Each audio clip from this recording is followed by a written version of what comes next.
Do you have a total for how much you have from all your different wins? It's probably close to 15,000 in total, if not more. So over $15,000 Yeah, at auction and prize yeah, as a youth. That's cool. yeah. It's That's a incredible. rough estimate. Like my mom always says, like we can't just go in and like start showing rabbits and just not want to win. Like we got to go for the glory.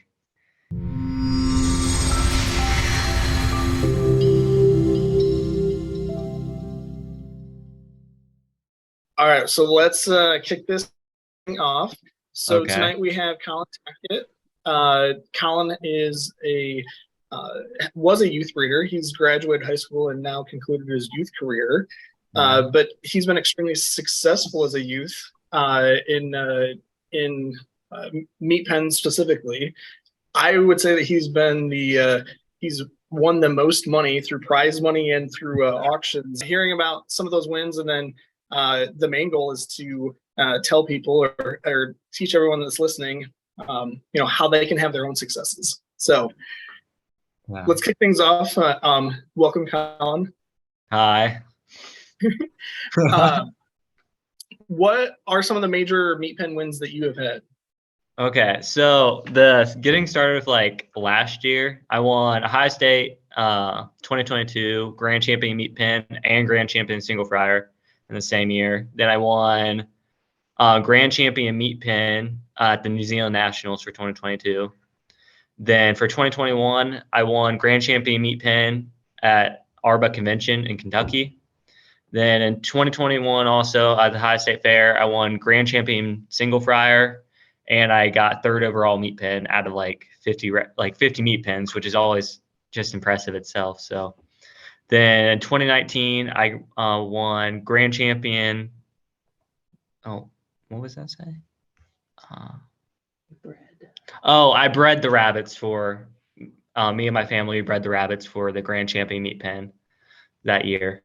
Then in 2018, at the Ohio State Fair, I won Reserve Grand Champion Meat Pen. Then I also won Grand Champion Grand Champion Single Fryer that year too. Then along with numerous county fair Grand Champions and Reserve Grand Champions. So that's the extent of it so far. Well, the end of it. So yeah, there's probably more stuff, like a lot of just small shows too in there, but there's just too many. But I mean, those are huge wins for Yeah. anybody to have even one of those in their career. I mean, it's astounding to have that many of them in your career. So putting into perspective, like when you won reserve champion at the Ohio State Fair, how much money did you get off of that one? I know they sold them. I won 3 for the reserve grand champion and through the barn sale in 2018. Then last year I won 2,000 for my grand champion meat pen in 2022. Because I don't have the barn sale anymore, obviously. So. Yeah, no, I recognize that on the barn sale. The last year, then too, you had capped off your 4-H career, and you posted a record for your guys' county. Well, how much did you get off of that one? I won $3,400 because the old record was 3,000. So we wanted to get a little higher than that. So. That's incredible. 3,400 at a county fair. I had a lot of family and friends help come together and really support me in that moment. So, yeah, that's awesome. So do you have a total for how much you have from all your different wins? It's probably close to 15,000 in total, if not more. Yes. With all my sale champions at county fairs and everything, because those really add up over the years. Because how many years? Because I showed rabbits for 8 years at the county fair, and I was in the sale champion 7 out of the 8 years. Wow. And what's the sale of champions means that you won grand or reserve champion? Yeah, won grand or reserve. Then you go into the sale. So. Yeah, I mean that's just absolutely incredible to have that kind of success. I will say our county fair is pretty stacked too, because we got Jason and Corey Moore. They're really big in New Zealand breeders and everything. And then we have the Cadles. They're not really known around here, but they still have really good meat pens and good quality rabbits. So it's always a tough competition going in there. So. Yeah. So over $15,000 at auction and prize as a youth. That's cool. Yeah. That's a rough estimate. So, let's see. Let me bounce to my next. So the next question I got is, what makes an ideal single fryer? So in total, I like to have like a well-balanced rabbit with great firmness. Then I'd always like to have the shoulders wide, then the loin even wider than the shoulders as you go back. Then I also like when it comes full to the table with a good top line over the top. Then the rabbit must be wide throughout, then have good depth for how tall the rabbit is. Then just a good coat and good firmness overall. So That's when you're looking, yeah, that's what you're looking for. So when you're Yeah. looking for, and when you're, so it's one that's super muscular and has firmness. So, Yeah. So when you say firmness, like, do you want it to be firm like an orange or firm like an apple, or how firm do you want them to be? I like them rock hard. Like I like them rock hard. I like them like an apple. Okay. Yeah. No. So rock hard is fine. You're good. So yeah. So the harder they are, the better. Yeah. And that's something that I think that not everybody realizes, just how firm the ideal is. So I know that's kind of one of those things, that those top pens that you've had, in any kind of top one at big competition, that's what you have to have. Yeah. So, how important is water in the rabbit's diet? Probably above 1, whatever number is above 1. So it's very important, very important. Like you always got to make sure your rabbit's full in water. Always make sure you're cleaning the bowls. Like if your rabbit gets food in the bowl, make sure there's no grime or anything in there. Make sure it's just clean water. Like we usually clean our bowls like every 2 weeks as we go through. Just make sure there's nothing in there, no feed or anything. I know that's one of the things that I've always felt is, if the bowl's too dirty for me to want to drink out of it. The rabbits are going to want to drink out of it. Yeah. No, and I think that what you said about like making sure they have water twice a day is super important to their overall health and well-being, and that's what also helps them grow and keeps them energized for the growth. So that's what an ideal single fryer is. What makes an ideal meat pen? So ideal meat pen is basically everything from a single fryer, but you're looking for 3. And so it makes it 10 times harder. So like what we do, we breed a lot of does, good quality does with good quality bucks. Then like we're not afraid to interchange like from litter to litter. So like that gives us more rabbits to choose from. They look for good quality rabbits to make a meat pen. Because rarely in our rabbitry, like we have 3 rabbits come from the same mom in our meat pen. So you actually will do multiple different does and buck combinations and just look for the 3 that do match up the best? Yeah, whatever just matches up the best. It doesn't matter if they're from different moms or different bucks, just whatever matches up the best. Gotcha. And I know that that is very intriguing. I by having numbers though, you're able to find 3 of them that match up really well. Yeah. So I'm curious, so ideally you would have all of them that were identically built and have the same firmness of flesh and finish. Do you have a preference on weight within that 3.5 to 5.5 pound range? We like them like basically riding the line. And so I got like right at like 5.5. Yep. Right at 5.5. Yeah. Why do you want them bigger, or why do you want them pressing that top weight? Because usually, like in that case, usually the bigger they are, usually the harder they are. Sometimes you have like like the brick boxes too that are really nice, but sometimes those little rabbits that even though they're hard, they're just can't compete with the bigger rabbits. They don't have as much muscling. Yeah, they just don't have much muscling. Just like they're just small overall. Even though like they're muscular, like sometimes the bigger ones like they might be a little fleshy, but they got more muscle underneath. Yeah. Yep. That's what I was curious on. Was the so you want them to be as close to 5.5 as you can.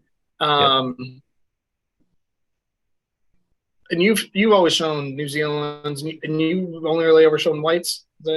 I have shown a couple broken meat pens once or twice, and a black. We actually at the Ohio State Fair, it wasn't one of my greatest meat pen wins, but I was more proud of it sometimes than my whites. Like we got like 7th place, like out of like 60 meat pens with a broken meat pen, and we're just like ecstatic. We're just so happy that happened. That's cool. Yeah, I mean, Yeah. the other colors of New Zealand definitely continuing to improve. So Yeah. it's not a surprise to me, but I know that white New Zealanders typically do well there. Yeah. A lot of white New Zealanders usually win. So it's really rare when you see like a different variety up there going far.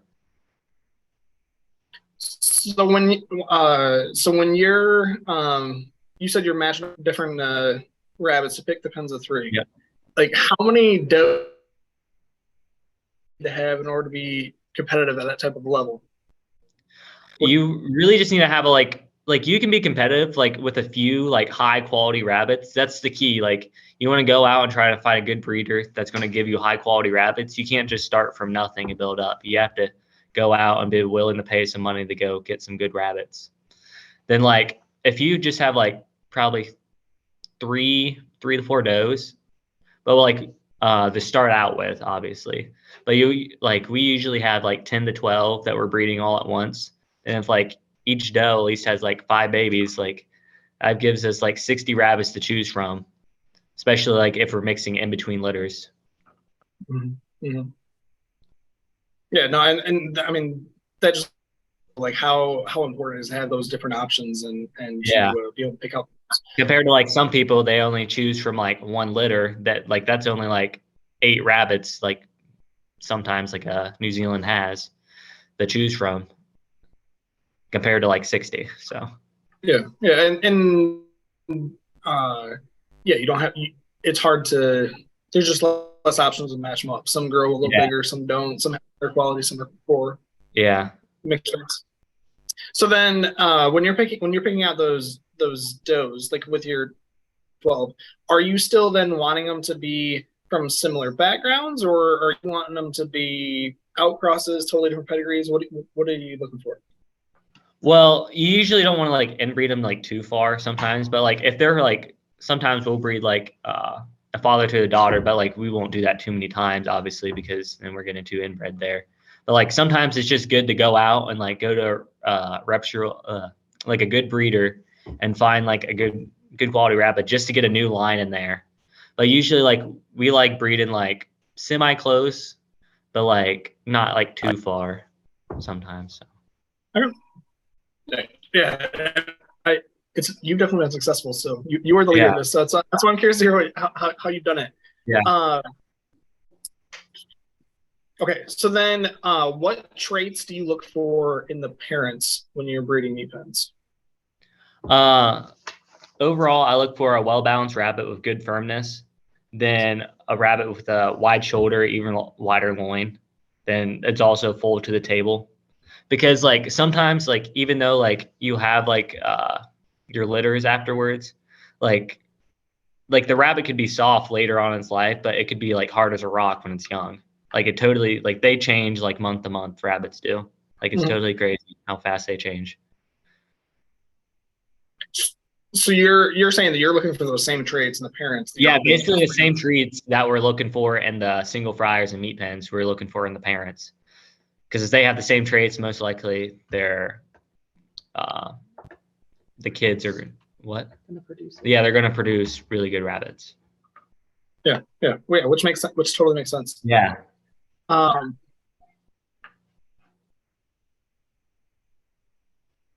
Okay.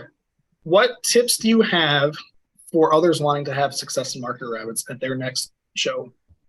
Okay, so don't be afraid to go out and spend money and find like a good breeder who knows what they're talking about and everything.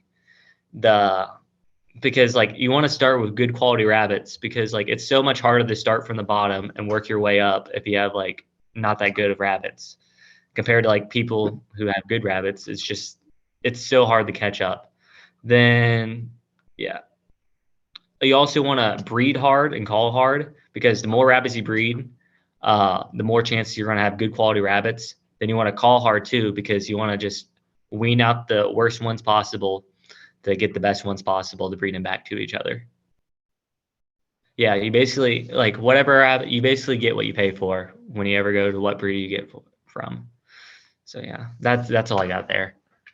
Okay. Yeah, well, and you've proven too. I mean, by Yeah. having the quality, by doing as well as you have, I mean, you're still you have to be farther ahead than you've been paying that Yeah. stuff. So, uh, you know, it's one of those things that when you make that investment on the front end, then you have the ability to reap the rewards from that early investment. So that's Yeah, awesome. it's really nice. Like my mom always says, like we can't just go in and like start showing rabbits and just not want to win. Like we got to go for the glory. Yeah, which Yeah. totally makes sense. Yeah, yeah. Yeah. You're raising your own litters, obviously. With these, I know some county fairs and such that they'll people will purchase their pens, but um, you know, knowing you're breeding them, feeding them all the way through, like what what do you feed them? Are you feeding pellets? Are you feeding supplements? What do you do in terms of that? So for like basically the whole time I've been showing rabbits, we've been feeding Row 1618 with Row Muscle Max. And like if they're not eating or anything, like we'll give them some oats too. Obviously, they keep them start eating again. But that's the only. Then we obviously get them hay too sometimes. But that's the only stuff we're feeding them and water. So yeah, that's what we've been feeding them. And then when you're feeding them, are you like free feeding them so the doe gets as much food as Yeah. she's raising Like when them? they're Or meat pens and single fryers, we're free feeding. But like once they get past the meat pen single fryer age, we cut them down to a cup a day. okay. And like, why do you do that versus limit feeding? I know it's a question that everybody has. Like if they always have food in front of them, sometimes they'll go off food because like there's always full. Then sometimes they get fleshy too if they eat too much food. Then like they can also get overweight too. You have the That fat rabbits in there. you're saying that for the ones that get older, like, but but Yeah. the like free feeding them when they're younger, Yeah, you free feeding when they're you see younger. you see them get more. Yeah, to gain You more see weight. them, That really helps them get up to the 5.5 limit real fast, where we can hold them there right before we weigh them in to show them. so, and then something else that I know that is often a hot topic within market rabbits is, do you keep the babies with the mom the entire time up until just before the show, or when do you wean them and why? Uh, it really depends on what they weigh as we're going through. But like we do keep them with the mom partially of the time. But like by the time like they're getting ready to show anything, like sometimes they're fighting each other, so like we obviously have to wean them. Like, but usually they're in separate cages by the time we're going to pick them out and everything to go take them to the show. Because we're like looking, like we usually look at our meat pens like maybe a day or 2 days in advance before we go to the show. Because that's just how fast they change in that 2 to 3 day span before the show. Like you could pick them out a week in advance, but they could be totally different rabbits by the time show day comes around. Yeah, because they just eat a little more feed, makes them fill out a little bit differently. Eat a little more feed. Sometimes like they drink some water, then like you take them up to the scale and they're overweight. Then you gotta take them around and hopefully they pee in the cage and take them back up. That's a good point. So all right, so if they go over 5.5, what's the secret to get them back? We really like trying to make sure they pee, but like also like a car ride like will stress them out. Then like make them pee. Then like or sometimes like if you could just push them around like the show ring, and like sometimes they'll get them to pee a little bit or poop a little bit. So that's really our key to like get the weight down just below the line. Then we can put them on the scale and they weigh right at 5.5. Then we throw them back in the cage. Then give them all the water and food they want. Right before the show. So see my mom or Jolene walking the rabbits around the show ring. You know what we're doing now. Yeah. Trying to lose a couple ounces. Yeah. It's crazy how much they lose if they pee. Like, dude, they can lose like five or 6 ounces. You pull them in their carrier. You don't put a leash on them and walk up. Yeah, we don't put a leash on them. Like we put them in our carrier, put them like on our back of our wagon. We just send like our little my 9-year-old cousin to go pull them around the show ring for a little bit. It's funny, but I know that it works. So if you when you are selecting your meat pen, I know you want to ideally have them all at 5.5 pounds. And you've described it as you wanted to have all super well muscular or being very muscular. If one of them, if you have two of them that are identical and then a third one that has the same body build, but it's a 1/4 pound lower, do you like that one for your third one in the pen, or do you end up picking a third one that's 5.5 pounds but is different and not as full in the hind quarter? What do you think? I really like going for uniformity. Like, even though like if it's like a 1/2 pound like less, but it's still rock hard. Like, the judges had the weight slips up there and they're looking at the weights. Like, that's a main thing they're looking at. But like, if all 3 rabbits are so uniform and like they're basically brick houses up there, just sitting up there, like that's what we go for, compared to like throwing like another rabbit in there that weighs 5.5, because like right when that one rabbit like is like not uniform with the rest, like they just kick it right off. That's what I was looking for. Yeah, that was because and it's one of those common mistakes that I think people make is they go to the scale because it's measurable. It's easier to trust the scale too much. Like, you gotta go with your guts sometimes, how they feel compared to how much they weigh. So where are good places for people to learn like what that top line looks like and physical like shape of body and stuff?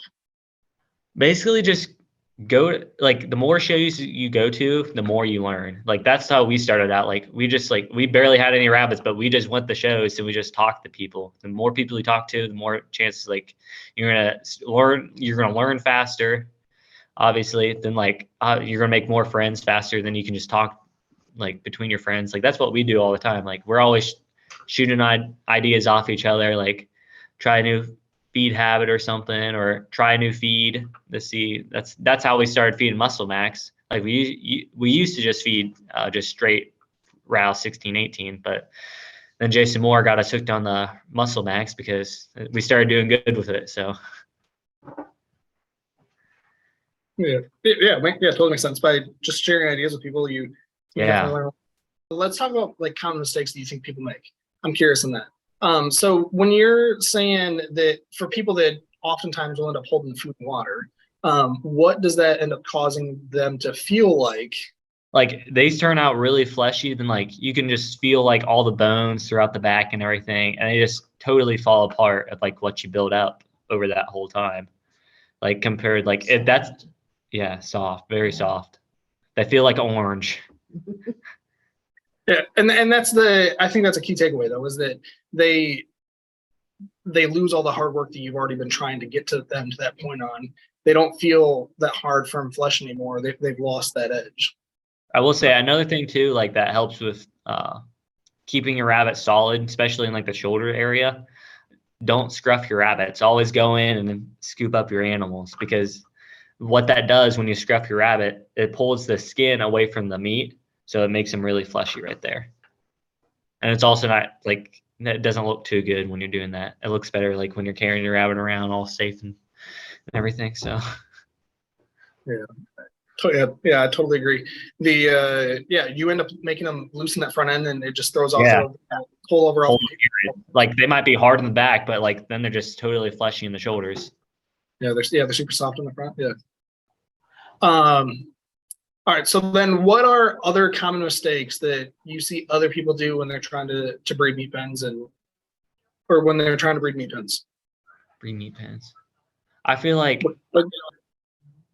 a lot of people that we know, like, they're not going out. Like, they'll just go to like Joe Blow, like around the corner, and just the first person they find out who has rabbits and get those rabbits. Like, they don't do enough like research about like going out and getting rabbits from like a high quality breeder. Like, if you go around and ask the right people, like, you'll find those people, but you're obviously gonna have to be willing to pay more money. Like, I see those mistakes a lot. And then people complain and everything about like how they didn't do too good, but like they weren't willing to go out and do their best to go get the best. It starts with genetics.